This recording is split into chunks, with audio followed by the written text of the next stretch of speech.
time, we want to look at the vendor cycle.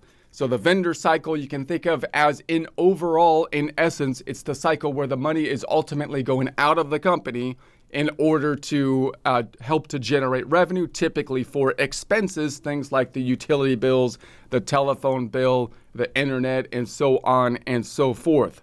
Now, as we look at the cycle, you will recall that we're going to have the foundational things in place first in order for us to enter these forms that are related to each of these cycles, the foundational things being the chart of accounts, for example, and any kind of other items that we need to be putting in place that would typically be for the customer side of things. We're going to talk about that in the second half of the course when we reconstruct something from the ground up. Right now, we're kind of deconstructing, so we're going to look at these forms and see how they're impacting the financial statements on the right-hand tabs up top.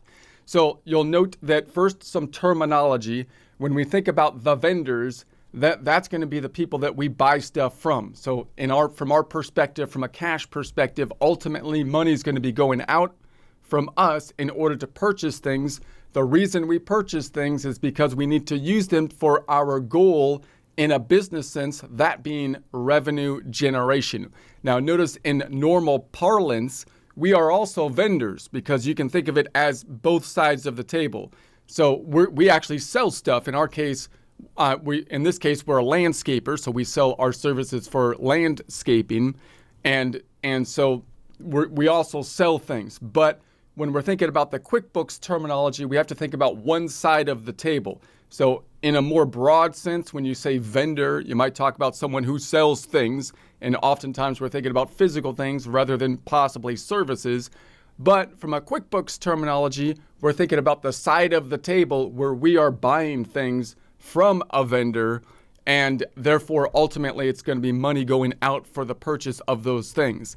Now, this is a cycle where if you're a small business, it might be the easiest cycle to automate and make basically automatic, because most small businesses will be paying for things possibly electronically these days rather than having to write checks all the time, which adds a level of complexity, which we'll talk about shortly.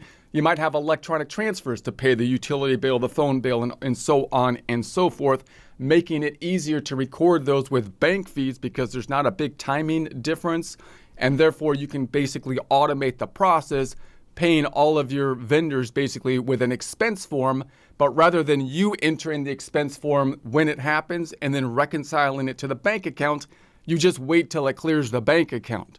So that is great. However, there are some cases where you might not be able to do that, and if you get into larger types of businesses, it's likely that you're going to have to do a full service accounting system.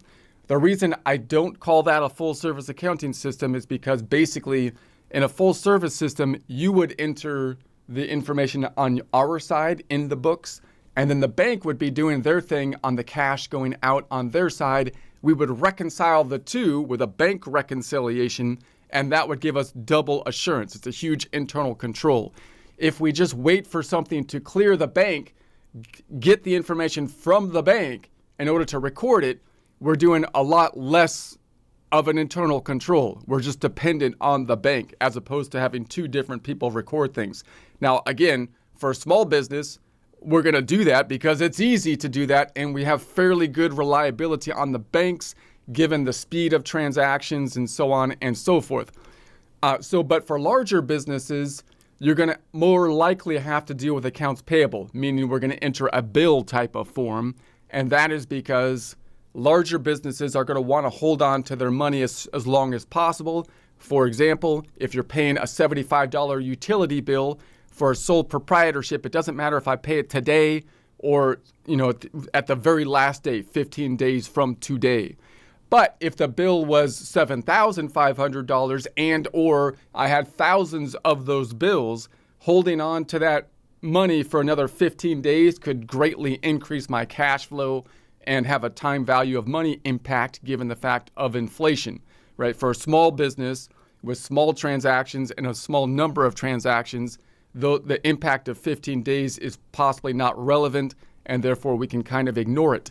With big transactions and a great number of transactions, 15 days for all those larger transactions is going to be significant, and therefore we're going to have to really manage the accounts payable and try to pay our stuff off as late as possible, because that'll improve our cash flow. So that's going to be the main thing here. So